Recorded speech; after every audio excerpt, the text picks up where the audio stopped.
मंदिरों को तोड़ दिया जाए, ताकि इसी ने मेरे भाई का वध किया था। तो जितने भी मंदिर थे भगवान के सारे तोड़ करके, मूर्तियों को उखाड़ करके नए मंदिर बना करके अपनी मूर्तियां स्थापित कर दी। फिर क्या किया उसने? फिर मन ने सोचा कि विष्णु की ताकत क्या है, शक्ति क्या है, उस शक्ति को कमजोर किया जाए। तो ब्राह्मण, संत, महात्मा, हवन, यज्ञ, कीर्तन, कथा, सत्संग, ये भगवान की शक्ति है, इसको बंद करवाया जाए। और हिरण्यकश्यपु ने अपने पूरे राज्य में कीर्तन बंद करवा दिया, कथा बंद करवा दी भगवान की, सत्संग बंद करवा दिया, साधुओं को जेल में बंद कर दिया, महात्माओं को कैद कर लिया। और जितने भी हवन में आहुतियां डाली जा रही थी, वो आहुतियां भगवान के नाम की नहीं थी। कृष्णाय स्वाहा नहीं, नारायण स्वाहा नहीं, विष्णु स्वाहा ऐसा नहीं बोला जा रहा था। हिरण्यकश्यपु स्वाहा, हिरण्याक्ष स्वाहा, अपने नाम की, अपने भाई के नाम की हवनों में आहुतियां प्रारंभ करवा दी। और हाहाकार मच गया। तब सारे देवताओं को पराजित कर दिया, असुरों को अपना संगी बना लिया। मनुष्य जो विरोध करे उसका गला धड़ से अलग करवाना शुरू करवा दिया। तब सारे देवता, ऋषि मुनि ब्रह्मा की शरण में गए, और ब्रह्मा जी सबको लेकर के भगवान की शरण में गए कि प्रभु हमारी रक्षा करो, हिरण्याक्षु ने अत्याचार मचा रहा है और हमारा बचना बड़ा मुश्किल हो रहा है। भगवान ने कहा चिंता मत करो, अभी उसका प्रारब्ध अच्छा है, और प्रारब्ध कर्म नाम धीवा लोक नाशा, जिसका प्रारब्ध जब तक अच्छा है तब तक उसका समय भी अच्छा होता है, और जिस दिन उसका प्रारब्ध खराब आएगा उसी दिन उसका समय भी खराब आएगा। इसलिए जब हमारा प्रारब्ध अच्छा हो उस समय हमको भगवान का सत्संग जरूर सुनना चाहिए। आंखों की रोशनी ठीक है, पांव में चलने की ताकत ठीक है, घर में समय भी मिल रहा है, तो अगर उस समय हम सत्संग में नहीं आएंगे तो जब आंखों की रोशनी नहीं रहेगी, पांव से चला नहीं जाएगा, तो दूसरे को बोलोगे कि मेरे को सत्संग में ले चले, तो फिर उसकी मर्जी लाए या ना लाए, क्या करेंगे हम लोग? तो फिर भगवान बोलेंगे जब आंखें थी तब तो आया नहीं, जब पैर चलते थे तब तो आया नहीं। अब दूसरे पर निर्भर होकर के बोल रहा है, अरे मुझे कोई ले जा नहीं रहा तो मैं क्या करूं? पहले भी बहाना लगाया, अब भी बहाना लगा रहा है। इसलिए जब समय अच्छा हो तो भगवान को अगर याद करेंगे, भगवान का सत्संग करेंगे, बुरा समय आएगा ही नहीं। हम क्या करते? दुख में सिमरन सब करा, सुख में करे ना कोई, जो सुख में सिमरन करे दुख काहे को, उसको दुख क्यों होगा? इसलिए अच्छा समय हो तो भगवान का ज्यादा सत्संग करो, कथा में बैठो, भगवान का स्मरण करो, तब अगर दुख आएगा ही नहीं। और जब हम दुखी हो जाते हैं, पुत्र बीमार हो गया, शरीर लाचार हो गया, बिजनेस डाउन हो गया, तो भगवान के मंदिर में जाकर के प्रार्थना करते हैं, प्रभु द्वारा बिजनेस ठीक हो जाए, पुत्र का बुखार ठीक हो गए। भगवान कहते हैं मुझको डॉक्टर समझ रखा है, जब बीमारी आएगी, लाचार होंगे तो मेरे पास चले आए, और जब सुखी थे तब तो अपने घर में बैठे हुए थे। तो ये समय मत हम भगवान को दे, जब हम सुखी हैं, अच्छा समय है, वो भगवान के सत्संग में, कथा में, कीर्तन में हम लोगों को जरूर लगाना चाहिए। तो याद रखना, जिंदगी में कभी भी दुख आएगा नहीं। अब हिरण्यकशिपु से दुखी होकर के समस्त देवता, ऋषि, मुनि, मानव भगवान की शरण में ब्रह्मा के साथ पहुंचे। भगवान ने आश्वासन दिया, डरो मत, अभी उसका समय अच्छा है, इसलिए वो जो कुछ कर रहा है वो सहना पड़ेगा, लेकिन जल्दी ही उसी के घर में उसका पुत्र जन्म लेगा और वो अपने पुत्र का विरोध करेगा। लेकिन पुत्र डरेगा नहीं, क्योंकि वो मेरा भक्त होगा, मेरे शरणागत होगा, लाख प्रयास भी करेगा, लेकिन उसको कोई हानि नहीं दे सकेगा। पर जब ज्यादा विरोध करेगा तो फिर हम प्रकट होंगे और उस हिरण्याक्ष का वध करेंगे। बंधुओं, सब देवता आश्वासन लेकर के, मनुष्य आश्वासन लेकर के और ऋषि मुनि आश्वासन लेकर के वापस चले आए। अत्याचार को सहते रहे। एक समय आया कि हिरण्याक्ष के घर में एक बालक ने जन्म लिया, जिस बालक का नाम रखा प्रहलाद। अब 3 भाई और थे उसके, प्रहलाद, अहलाद, सहलाद, उहलाद। बाकी के जो भाई थे बड़े, वो तो दानव वृत्ति के थे, असुर वृत्ति के थे, राक्षस प्रवृत्ति के थे। वो भगवान का भजन करने वाले नहीं थे, पिता के अधीन काम करते थे। लेकिन एक जो चौथा पुत्र पैदा हुआ, ये पुत्र भगवान का भक्त हुआ। अब मन में कभी कभी आता है कि 3 पुत्र तो राक्षस प्रवृत्ति के हो गए, चौथा पुत्र भगवान का भक्त कैसे हो गए? तो बंधुओं, संगत से गुण आते हैं, संगत से गुण जात। जैसा करे संग तैसा चढ़े रंग,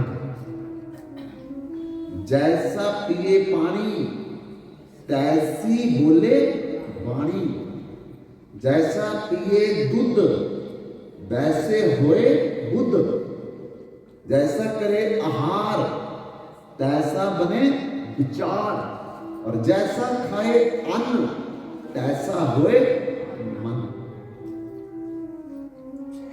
ये विचार करना पड़ेगा, हम खा क्या रहे हैं, हम पी क्या रहे हैं, हम किनके साथ बैठते हैं, उसी का हमारे ऊपर असर होता है। क्योंकि संगत से गुण आते हैं और संगत से गुण ज्यादा। चोर की संगति करेंगे तो चोरी करने की आदत पड़ी जाएगी। ताश खेलने वालों का संग करेंगे तो पत्तों की पहचान हो ही जाएगी। ऐसा नहीं कि उसका असर नहीं हमारे ऊपर होगा। तो इसलिए अगर साधु की संगत करेंगे तो सत्संग सुनने की आदत पड़ेगी ही। इसलिए संत कबीरदास कहते हैं, साधुन का संग लाग रे, तेरी अच्छी बनेगी।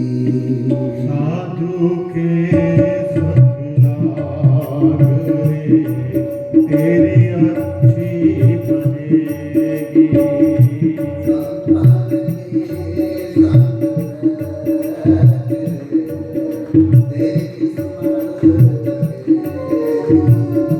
संत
Thank you.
कहत कबीर सुनो भाई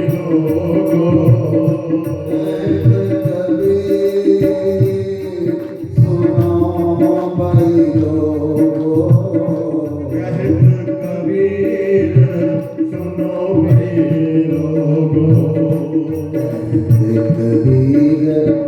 सुनो भाई लोगो कहत कबीर सुनो भाई लोगो कबीर सुनो भाई लोगो कहत कबीर सुनो भाई लोगो मानुष जन्म अच्छी बनेगी ओ संतन के संग लाग रे तेरी अच्छी बनेगी साधु के संग लाग रे तेरी किस्मत जगेगी संतन के संग लाग रे तेरी अच्छी बनेगी साधु के संग बैठ रे तेरी किस्मत जगेगी। प्रहलाद तो साधु संग मिला था, इसलिए तीन भाई राक्षस प्रवृत्ति के, असुर प्रवृत्ति के हुए, लेकिन प्रहलाद भक्ति प्रवृत्ति का हुआ। कैसे? जब हिरण्यकश्यपु मंदराचल पर्वत पर तप करने के लिए निकला, देवताओं को पता चल गया। तब इंद्र ने अपने देवताओं को साथ लेकर के हिरण्यकश्यपु की पत्नी क्यादु का हरण कर लिया और हरण करके उसे विमान पर बिठा करके आकाश मार्ग से स्वर्ग ले जा रहे थे। रास्ते में देव ऋषि नारद मिले,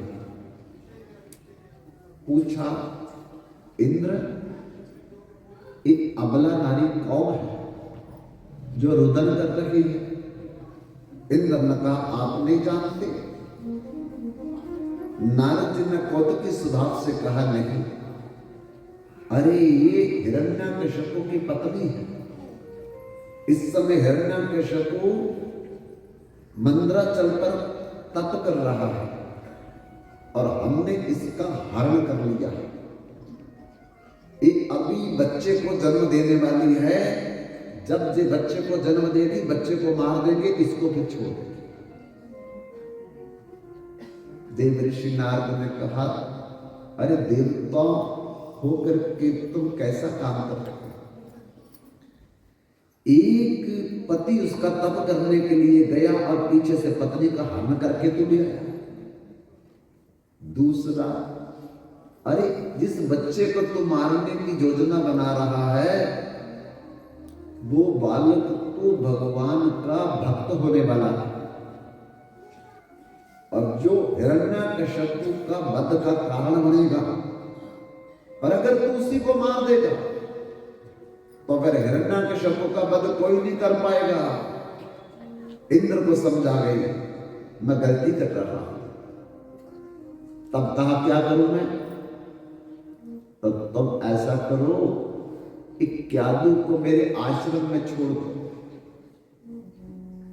ये मेरे पास रहेगी जब तक इसका पति तप करके वापस न चला आवे।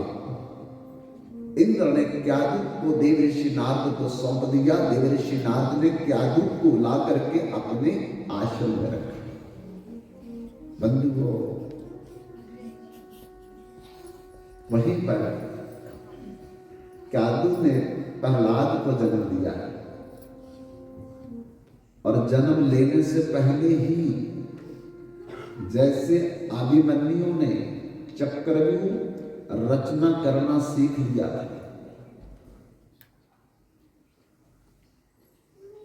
उसी प्रकार प्रहलाद ने भी देव ऋषि नारद के सत्संग से, कथा से, कीर्तन से 4 वेद, 6 शास्त्र, 18 पुराण, 108 उपनिषद सारे कंठस्थ कर लिए जन्म लेने से पहले ही।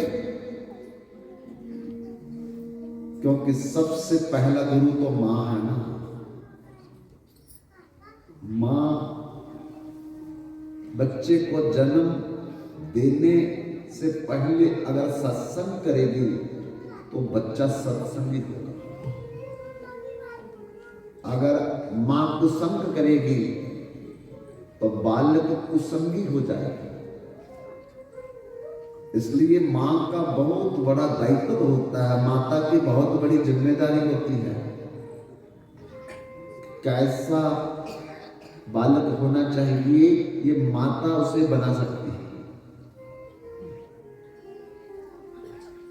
तब बंधुओं, प्रहलाद देव ऋषि नारद के आश्रम में ही जन्म लिया।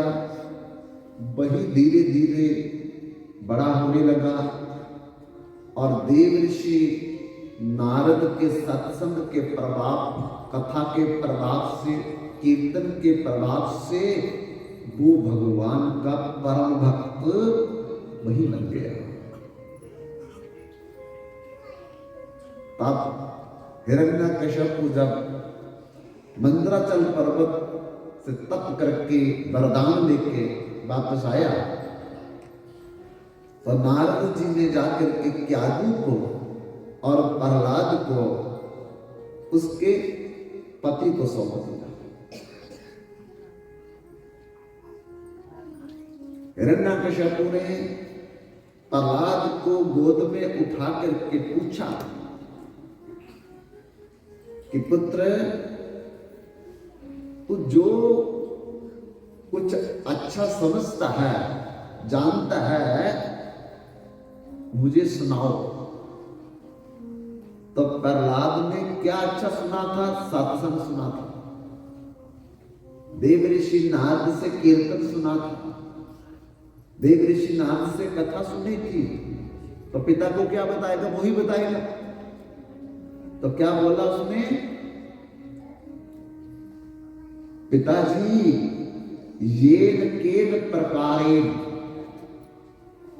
मना श्री कृष्ण चरणार विंद निवेश। क्या कहा प्रहलाद ने कि मनुष्य जन्म जिस दिन मिल जाए, होश आ जाए, किसी भी प्रकार से अपने मन को भगवान में जोड़ने का काम करना चाहिए। क्यों? क्योंकि मन ऐव मनुष्याणां कारणम बंध मोक्षयो बंधाए विषय संग मुक्तये निर्विषयम मना। मन ही बंधन का कारण है और मन ही मोक्ष का कारण है। ये शरीर नहीं, शरीर जड़ है, इंद्रियां जड़ है, मन अर्ध चेतन है। वो चाहे तो हमको संसार में फंसाए रखे, चाहे तो भगवान से मिलाए रखे। ये मन का काम है, शरीर का काम नहीं, इंद्रियों का काम नहीं है। मन ही बंधन का कारण है, मन ही मुक्ति का कारण है, मन ही सुख देता है, मन ही दुख देता है। शरीर नहीं देता, इंद्रियां नहीं देती है। हमारा गांव में किसी व्यक्ति की मृत्यु हो गई, हम संस्कार पे जाते हैं और घर में आकर के कोई दुख ज्यादा महसूस नहीं होता। और कहीं हमारे घर में ही किसी की मृत्यु हो जाए तो फिर कितना बड़ा दुख हमको होता है। क्यों? उस गांव में वो आदमी भी रहता था, उस गांव में हम भी रहते थे, पर जब किसी के परिवार में किसी की मृत्यु हुई हमको दुख नहीं हुआ, और जब अपने परिवार में किसी की मृत्यु हुई तो फिर हमको बहुत दुख हुआ। क्यों? क्योंकि अपने परिवार के मेंबर्स के साथ हमारा मन लगा हुआ था और उस व्यक्ति के साथ हमारा मन नहीं लगा। अब रोज तो खबर सुनते हैं अमेरिका में प्लेन क्रैश हो गया, 500 आदमी मर गया, पढ़ते हैं चलो अगली खबर पढ़ो। ऑस्ट्रेलिया में रेल एक्सीडेंट हो गया, हजारों लोग मर गए, चलो अगली पढ़ो खबर। है कोई कष्ट हमको, लेकिन हमारे शहर में एक्सीडेंट हो जाए तो थोड़ा शोक होता है, हमारे गांव में हो जाए थोड़ा शोक और ज्यादा होता है, अपने घर में हो जाए तो फिर परेशानी और ज्यादा होती है। कारण क्या है? उनके साथ मन नहीं लगा हुआ था। आर्मी तो वो भी थे लेकिन उनके साथ मन नहीं जुड़ा था। जिसके साथ मन जोड़ेंगे उसी से दुख होगा और उसी से सुख होगा। और संसार में किसी से भी मन जोड़ोगे दुख होगा, सुख नहीं हो सकता। क्यों? क्योंकि जो सपना अरुपेखना ऐसे जग को जान, इसमें किछु सांचो नहीं नानक बिन भगवान। संसार बदलने वाला है, छोड़ने वाला है, और हम जिसको पकड़ करके रखते हैं वो हमको छोड़ देगा तो दुख हो जाएगा। लेकिन यही मन जब भगवान में लगा होगा तो आनंद देगा, शांति देगा, सुख देगा। क्यों? क्योंकि भगवान ने तो कभी मरना नहीं, भगवान ने तो कभी छोड़ना नहीं। अनंत काल से भगवान हमारे साथ हैं, आज भी हमारे साथ हैं, बाद में भी हमारे साथ रहेंगे। लेकिन ये संसार अनंत जन्म में हमने साथ रखा पर साथ रहा नहीं, अभी भी साथ रखा है, रहेगा नहीं, आगे भी नहीं रहेगा हमारे साथ। इसलिए जब ये मन संसार में, संसार की वस्तुओं में, विषय भोगों में फंसा रहेगा दुख होगा, और जब यही मन निकल करके भगवान में लगा देंगे तो फिर सुख होगा। इसलिए संत कबीर दास कहते हैं मन के हारे हार है और मन के जीते जीत। मन ही मिलावे राम से, मन ही करत फसी। मन के मारे बन चले, बन तज बस्ती माही। क्या कबीर मन लालची जे तो समझत नहीं। क्योंकि इसकी गति है अटपटी, चटपट चंचल होए। जब इसकी खटपट मिले तो चटपट दर्शन होए। ये मन जब चंचलता छोड़ देगा, संसार को छोड़ देगा, भगवान में लग जाएगा तो उसी समय हमको परम शांति, परम आनंद और परम सुख की उपलब्धि होगी। भले अच्छा घर ना भी हो, अच्छे कपड़े ना भी हो, अच्छी नौकरी ना भी हो, तब भी आनंद मिलेगा, सुख मिलेगा, शांति मिलेगी। क्यों? क्योंकि जिसके साथ मन लगा है वो आनंद में है, वो सुख में है, वो शांति में है। जिसके साथ मन जुड़ेंगे वो जैसा होगा उसका असर हम पर होगा। भगवान आनंद में है, सुख में है, शांति में है। हमारा मन भगवान के साथ जुड़ेगा तो हम भी आनंद में, सुख में, शांति में हो गए। संसार दुख में है, अशांत है, बदलने वाला। अगर इसके साथ मन जोड़ेंगे तो हमारा मन भी दुखी होगा, अशांत होगा और उदास हो जाएगा। इसलिए बंधुओं, प्रहलाद ने अपने पिता से क्या कहा? येन केन प्रकारेण, पिताजी मना श्री कृष्ण चरणारविंद निवेशया। किसी भी तरीके से अपना मन संसार से निकाल करके भगवान में लगाओ। और पिता तो भगवान का विरोधी था, कहने लगा ये मेरा पुत्र कहाँ एक गलत बातें का गलत पाठ सीख के आ गया। अपनी पत्नी क्यादु से कहा, क्या सिखाया इसको तुमने? क्यादु ने कहा कि अभी बच्चा है, छोटा है, इसको क्या पता अच्छा बुरा क्या है। जो सीखा, जो संगत की इसने सीख लिया, और धीरे धीरे इसको हम समझाएंगे अपनी राजनीति क्या है। तब हिरण्यकशिपु ने बच्चे को उसकी माता क्यादु के पास दे दिया, और शुक्राचार्य अपने कुलगुरु को बुला करके कहा कि मेरे बच्चे को गुरुकुल में शाम, वेद, धन, जितनी भी हमारी राजनीति की नीतियां हैं, ये सिखाना शुरू करो, ताकि मेरा बच्चा कहीं भगवान की तरफ चला ना जाए। तो शुक्राचार्य ने अपने दोनों पुत्र संडा और मर्द को बुला करके प्रहलाद को पढ़ाने की जिम्मेदारी दे दी। अब प्रहलाद को क्या पढ़ाना, जो पढ़ा पढ़ाया पहले ही आया। देखो, सफेद कपड़े में तो रंग चढ़ जाएगा, पर काले कपड़े में कैसे रंग चढ़ाना है? प्रहलाद तो पहले ही पढ़ा पढ़ाया आया है। उसको भला शुक्राचार्य के पुत्र क्या पाठ पढ़ाएंगे? वो पढ़ाते हैं, लेकिन प्रहलाद सुनता है, पर असर कोई नहीं उनके ऊपर होता। और कभी कभी देखता है कि गुरुजी अभी कमरे के बाहर कहीं चले गए हैं, तो वो बच्चों को बुला करके भगवान का कीर्तन शुरू करवा देता है। भजन नारायण नारायण हरि हरि, नारायण नारायण हरि हरि,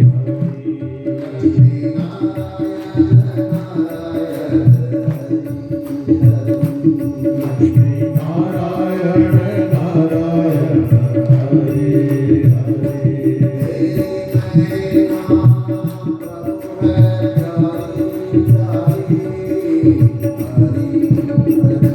तेरी लीला सबसे न्यारी न्यारी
प्रभु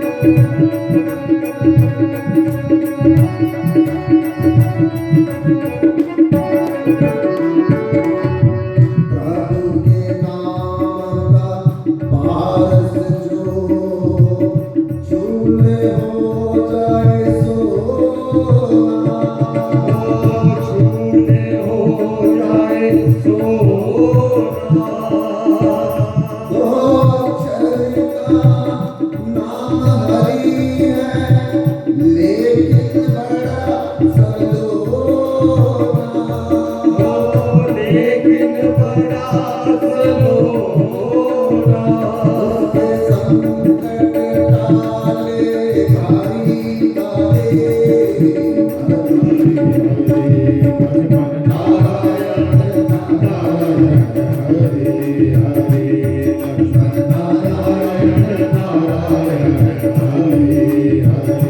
तेरी लीला सबसे प्यारी प्यारी, तेरी लीला सबसे प्यारी प्यारी, नारायण नारायण हरे हरे, नारायण नारायण हरे हरे, नारायण नारायण हरे हरे।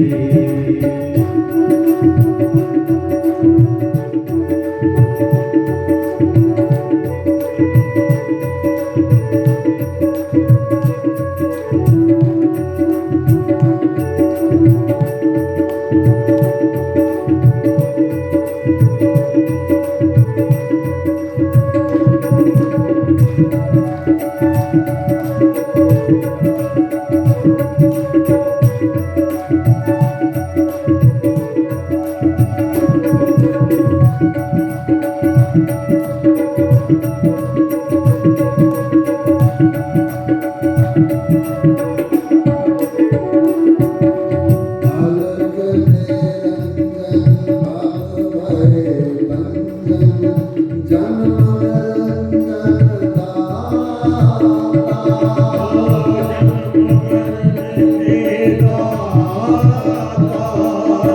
हमें शरण दे अपने चरण में, कर निर्वाण जग त्राता, नारायण नारायण हरे हरे।